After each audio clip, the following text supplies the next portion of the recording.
everyone, how are you? My name is Alex, and welcome back to the Great Outdoors.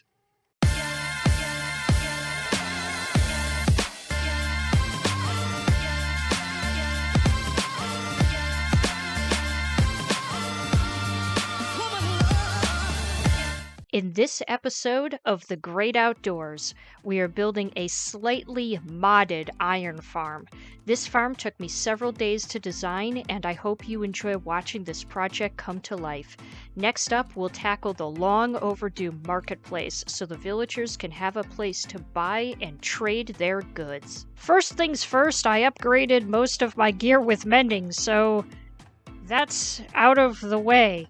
Not all of it, but most of it is now with mending, which is nice because it feels good to have mending, especially with the Ender that we built in the last episode, because now I don't have to worry about repairing everything. The second thing is that I have a special announcement at some point in this episode, and if you want to hear what it is, you'll need to watch to the very end of the video. And don't be cheating and skip to the end of the video, because it's not there. Do you guys remember a while back when I stacked these 3 beetles on top of my blue foxhound and I brought them home and I decided that they would all just live here? Stacked together like that? When I logged off last night, I had 3 beetles and now I have 2 and I don't know where the 3rd one went. I'm concerned. Now, you guys might be wondering why I'm here, and the reason why I'm here is because this is where the underground iron farm is going to go. Now, a fun fact about mushroom biomes is that hostile mobs don't spawn here, but they do if they come from a spawner. So that's a very interesting little mechanic that mushroom biomes have, is that they do not negate spawner behavior, which is pretty cool and very useful for what we need.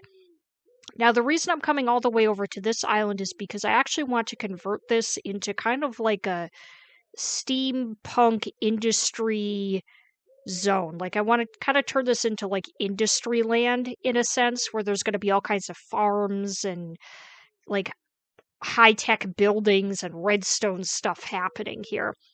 Because Nature's Aura actually offers some really cool redstone stuff, and I want to embark on that a little bit. But for right now, we're not really going to go into Nature's Aura in this episode. We're just going to tackle the iron farm, but not specifically in this spot, but basically the iron farm is going to be created here. So I just wanted to give you guys that update so that you knew what the heck was going on.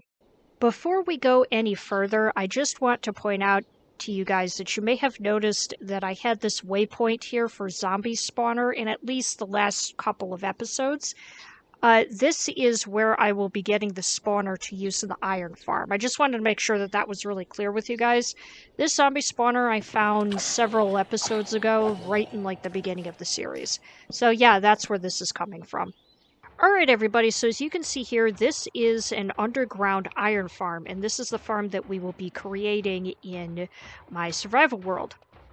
Now, I've already built the farm, and I had planned for a time-lapse of me building the farm in the survival world. That time-lapse got really messed up. I don't have time to make a new one, so this is where we are. It is what it is. In any case, I did want to talk to you guys about how this works, and then I also do want to show you guys a time-lapse of how efficient it is. Is it the most efficient iron farm?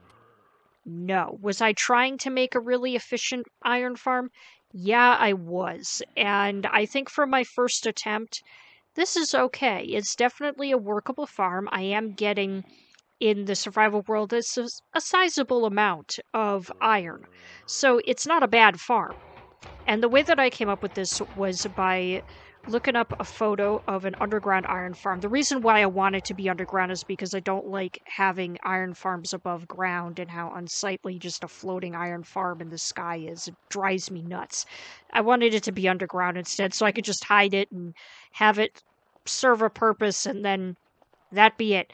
So what makes this modded is obviously you have the animal crops, villager crops down over here, and there's also the mob spawner, or the zombie spawner. Now, One of the mods in this mod pack, Carry On is what it's called, will allow you to pick up mob spawners and carry them from point A to point B, which is kind of crazy and hilarious, but it is a thing you can do. So I literally took that zombie spawner and I brought it to the farm in the overworld.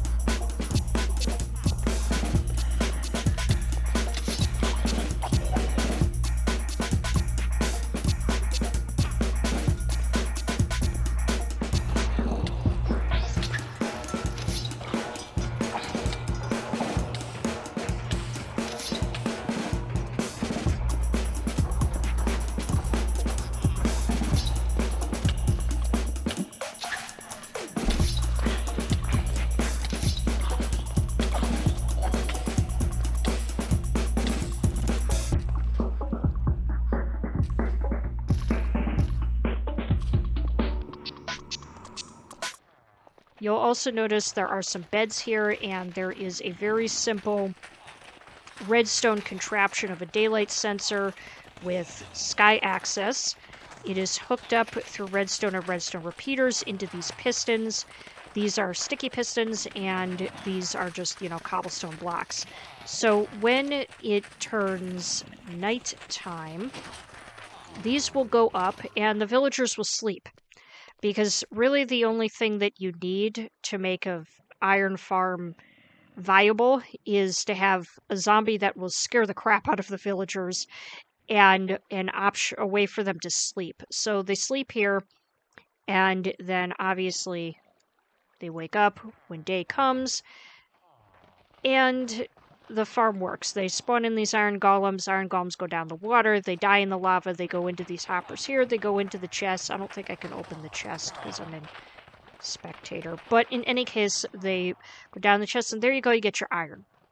So it is a very simple farm, but it works, and I'm happy with it. It's something that, for my first try with an iron farm ever, I think it's pretty good. I know I can do better, and I may do better in the future, but for right now, it's pretty good. And if you're wondering why I included a zombie spawner and animal crops, the villager crops, the reason why I did that is because I would like to eventually convert this into a dual drowned farm. So I'd have zombies here, they'd get taken up somewhere to become drowned, and I also would like to try to turn this into a villager breeder as well, so I could have some villager action going on in the place where we are going to be building this. So we'll see how that goes in the future, but it's like, this isn't just an iron farm so that I can get iron. I have other purposes for this too, and it's kind of a multi-step process. But today we're just doing the iron farm. We're not also doing a drowned farm and a villager breeder. That's too much. So there we go. That's basically how this works.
All right, everybody, it's time for the special announcement.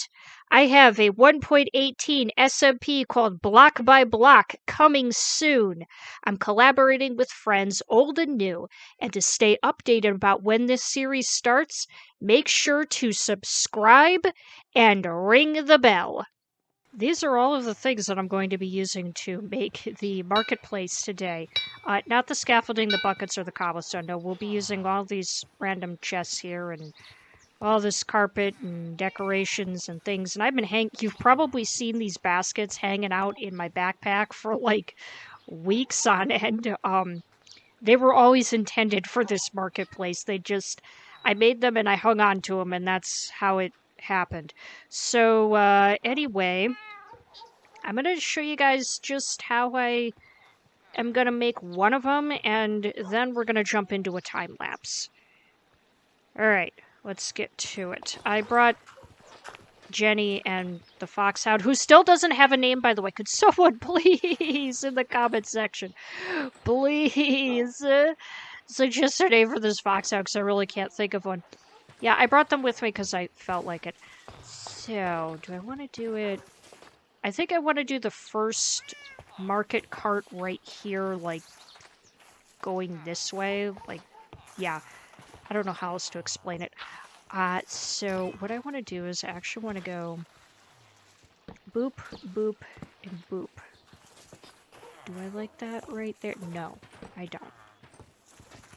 That needs to not be there. That's too close to the edge and I don't like it. So we're going to go like that. I planned this out in a creative world, which is very unlike me. I, like, never do that. So we're going to do... No! It's not where it's supposed to be.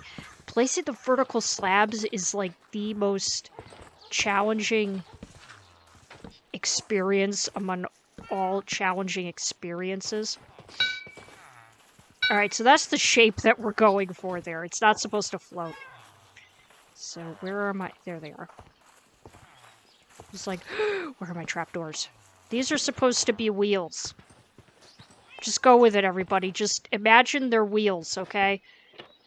I mean, we don't have wheels in this game, so we have to invent them. Oh, Jenny seems to like it. Good. So, let me actually get those out of the way. Get these. Here comes kind of the, not like tricky part, but kind of tricky part. So we're going to do that like that. That like that. Where are you guys? You guys are right there. No. Right there like that. Oh, it's cute. Oh, I like it. I like it a lot. I'm very happy with it. Oh, I can't jump on there. Okay. Bust out these guys. I can't fit. Now I can fit. Hey, I got on top. Yay. Alright, and this guy, that guy can go like that. Ow.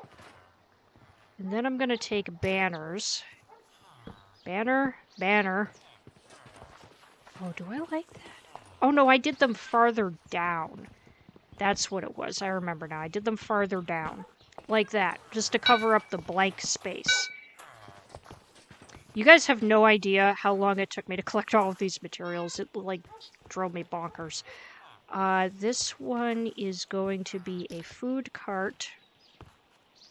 Cabbage and carrots or cabbage and potatoes?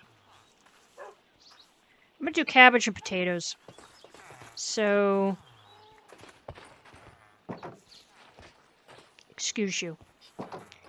Excuse you! No, that's the... Oh, for Christ's sake. Get over here. Thank you! Close those. I'm gonna put that one right there like that. And I think I'll put that one right there like that. Should I? No, I don't want to put it right there like that. I think it's just too, like, out in the open. I want to put it right there. There, that's a food cart. Oh, it's so cute. I really like it. I really like it. I'm really happy with it. I mean, it's the way I envisioned it to be, but it's really cute. I mean, I suppose I could maybe make something more elaborate, but I don't need to. Alright, so anyway, why don't we jump into the time lapse, and I will do the rest of these guys.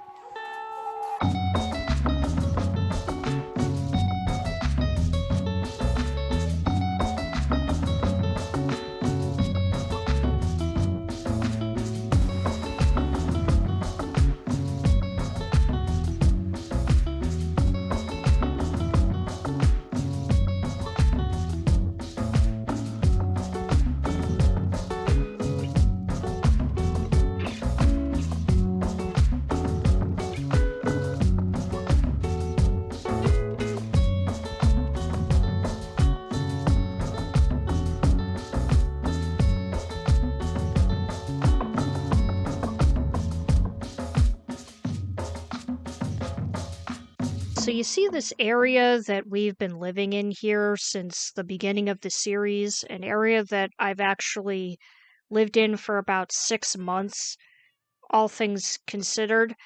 We need a name for this area. And the reason why we need a name is because I'm actually planning on expanding to another area of the world. So this place needs to have a name before we expand to the other area. And there are three different names that I've been thinking of. The first name is Hobbitania, because we have all these hobbit holes here. The second name that I've been thinking of is Autumn Falls, because of the waterfall and the autumn forest we have over there and all the autumn trees that I've made. And the third that I'm thinking of is Maplean, because of all of the maple trees and the whole kind of autumn feel that we've got going on here. So if you guys could let me know in the comments section what name you like the most and which one you think will work the best, let me know. That would be awesome. Thank you guys so much. Okie dokie, folks. So that pretty much does it for this episode. I'm really happy with everything that we've accomplished. I know that the iron farm didn't quite work out the way that we planned in terms of footage, but it is what it is. But in any case, things happen. Technical difficulties are a thing. It's okay. We'll survive. No worries. It's all right. So in any case, I want to thank you guys so much for watching, and I hope you enjoyed. And in the next episode, I think it would be really fun if we really embark on Industryland and head over to the mushroom biome and start doing some cool steampunk and like technical stuff over there. I think that would just be really exciting to kind of move away from this area that we've been in for a really long time and embark on a slightly new setting, just to keep things really interesting visually and for you guys as viewers, but also just to try something new. Because I've always wanted to do steampunk in this game, and I've never really gone beyond like building a couple of airships and some hot air balloons here and there. Like, I always say I want to go steampunk, and then I always like backpedal and don't do it. And I really want to push myself to actually go down the steampunk road that I keep saying I'm going to go down.